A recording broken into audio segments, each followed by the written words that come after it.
Hello my dear students, Assalamu alaikum. Hope you are doing good. I am Dr. Karim Rizwan Hassan, Associate Professor, Department of Anatomy, Ad-Din Women's Medical College. So today we will discuss about the femur. In the last class we have discussed about the different parts and the morphological features of the femur. Today we will start the attachment.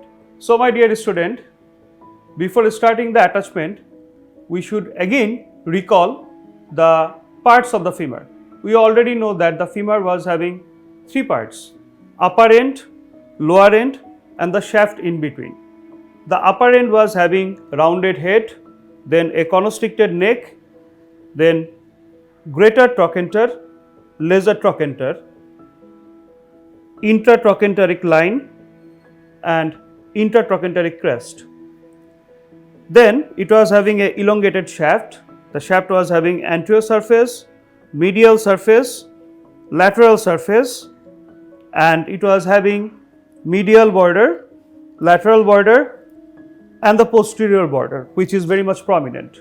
We already said that the posterior border is called the linea aspera, but this linea aspera at the upper 1/3 is splitted to enclose a triangular area that is called the gluteal tuberosity. So the gluteal tuberosity is having a medial lip, a lateral lip.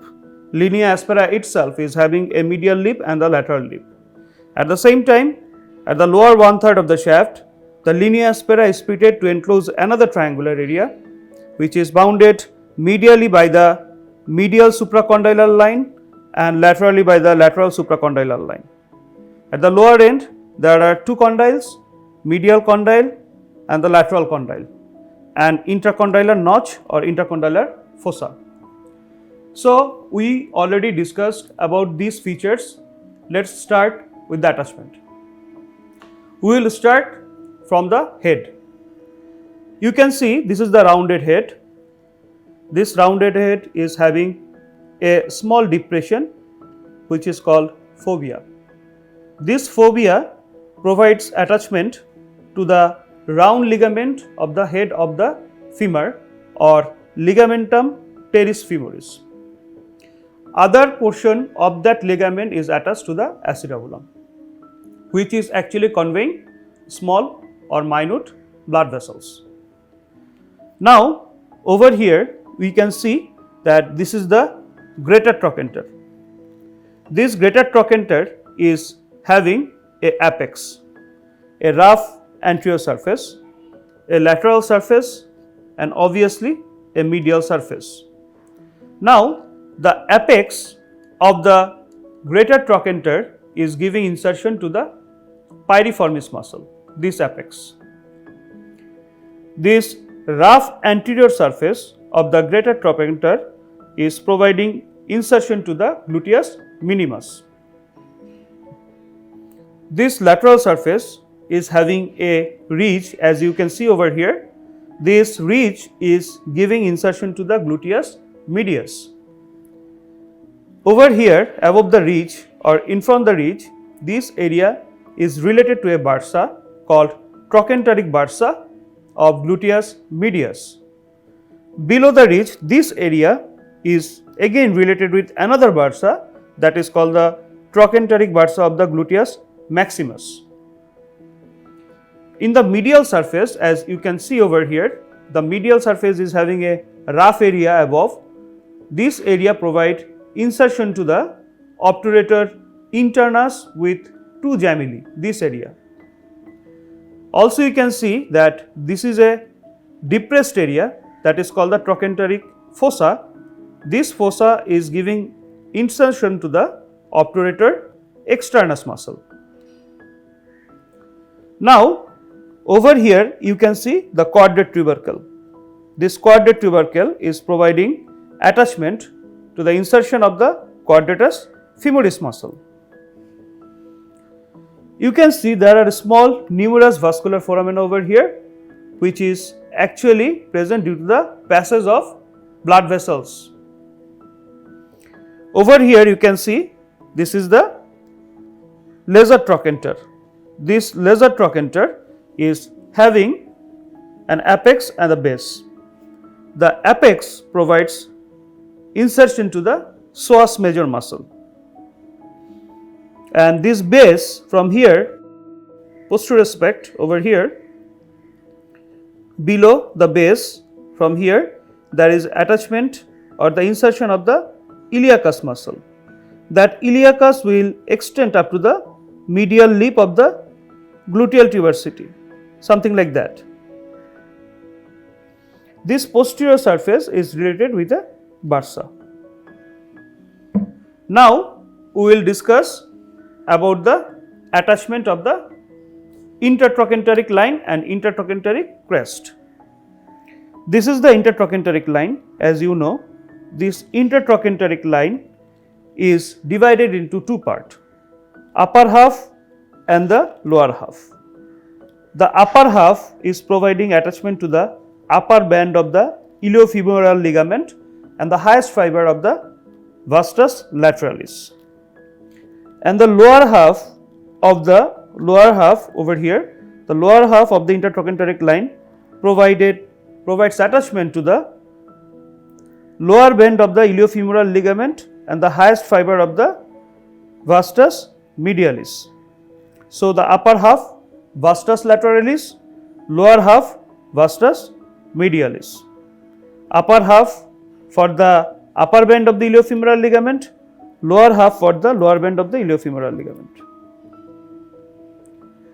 The intertrochanteric crest does not provide any muscular attachment except the quadrate tubercle which is present close to it. I already said it is giving the insertion to the quadratus femoris. So, if anyone is asking you what is the capsular attachment of the upper end, you should include the intertrochanteric line, because the intertrochanteric line in its full length it is providing the attachment of the capsular ligament of the hip joint. So, we will start like this, we will go a little below and then we will go above, but remember you have to exclude the intertrochanteric crest. That means the intertrochanteric crest will be outside the capsular ligament. You will grow like this, you should exclude the intertrochanteric fossa or trochanteric fossa, and you will go like this, you will come back and you will join the intertrochanteric line again. So that is the attachment of the capsule of the hip joint.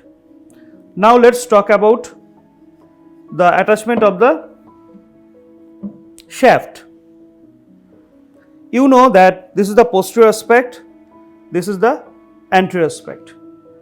Remember, the upper 3/4 of the anterior surface and the lateral surface, these surface provides attachment to the vastus intermedius, and this attachment is actually the origin.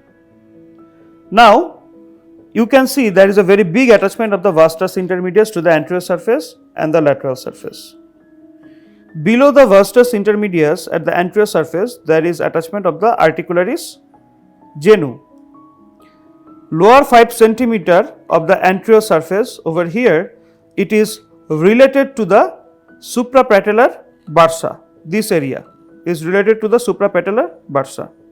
So again, upper 3/4 vastus intermedius, then over here articularis genu, over here suprapatellar bursa is related, not attachment. Now we will start the muscles along with the attachments. We already know that vastus lateralis was present from upper half of the intertrochanteric line. So we will start from here, upper band, upper half of the intertrochanteric line, then it will go below and in front of the greater trochanter, it will winds round and it will go to the posterior surface like this, and then it will go over here, that is the lateral lip of the gluteal tuberosity. It will descend down and it will go into the upper half of the lateral lip of the linea aspera. So, you can see the total course of vastus lateralis. Now, vastus medialis. The vastus medialis will start from the lower half of the intertrochanteric line. It will follow the spiral line over here. It will go to the medial lip of the gluteal tuberosity. It will go through the medial lip of the linea aspera. It will descend down and it will enter into the medial supracondylar line and it will reach to the upper 1/4 of the medial supracondylar line. So, this is the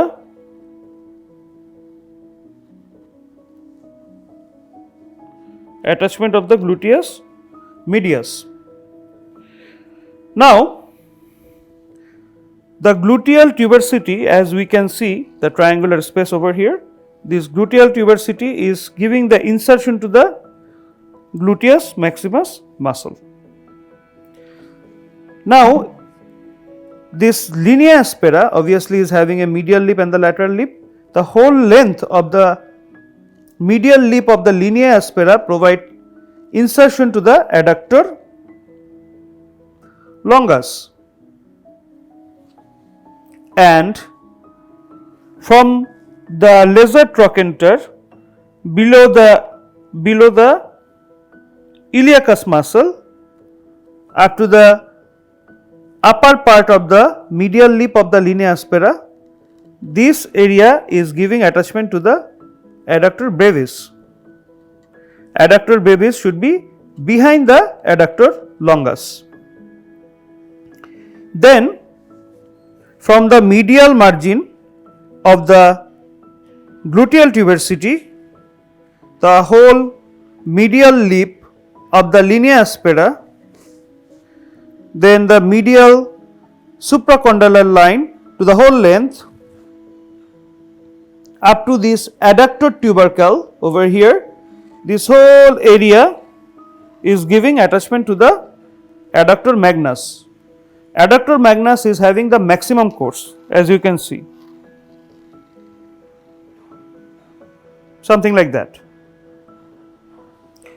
Now, the lateral lip of the gluteal tuberosity, then the whole length of the lateral lip of the linea aspera, then the upper 2/3 of the lateral supracondylar line, something like that. This whole length is providing insertion to the short head of the biceps femoris. So, below the biceps femoris attachment, this area in the lateral supracondylar line providing origin to the plantaris muscle, and below the plantaris over here, the lateral supracondylar line over here, that is origin of the lateral head of the gastrocnemius, which will extend up to the lateral epicondyle over here. So, again from the lateral lip of the gluteal tuberosity, just check out my pointer, the lateral lip of the linea aspera, it is going down, then the lateral supracondylar line up to this level, the attachment of the short head of biceps femoris. Then below it over here attachment of the plantaris origin. After that, origin of the lateral head of the gastrocnemius that will extend up to the lateral epicondyle. The lateral epicondyle itself providing attachment to the fibular collateral ligament over here. Below the fibular collateral ligament, you can see there is a fossa over here that is also known as fossa for the popliteus or popliteal fossa. this popliteal fossa giving origin to the popliteus muscle. Now, you can see this is the medial supracondylar line which already providing attachment to the vastus medialis and the adductor magnus. Now, this medial epicondyle provide attachment to the tibial collateral ligament. There is no special attachment over here, but the thing is that you can see that this area is actually the popliteal fossa. This popliteal fossa is providing some of the spaces for fibrofatty tissue over here, because lot of structures is present in the popliteal fossa, different blood vessels and the nerve. Now, lastly, in this area you can see this area is intercondylar area. This intercondylar area is having the lateral surface of the medial condyle and the medial surface of the lateral condyle. The medial surface of the lateral condyle at its posterior part over here, it is providing attachment to the anterior cruciate ligament, and the lateral surface of the medial condyle at its anterior part over here, it is giving attachment to the posterior cruciate ligament. These cruciate ligaments are basically intra-articular structure which are giving support to the knee joint. They are avascular structures. Now, if anyone is asking you about the capsular attachment of the lower end, you can start like this.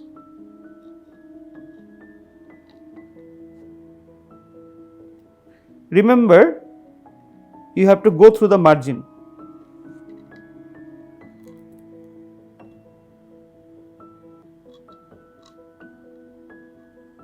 Over here, this is very important, you have to keep the popliteal fossa within the joint.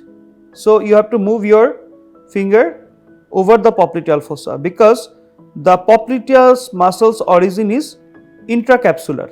That means it will remain within the capsule. It will go like this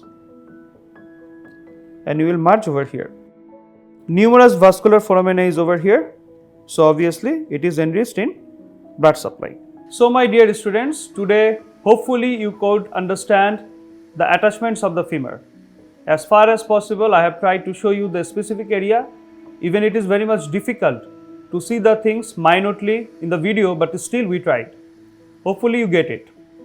So, in the coming days, we will talk about something very much important, like clinical importance of the femur, its ossification and other things. Till then, take care, stay safe.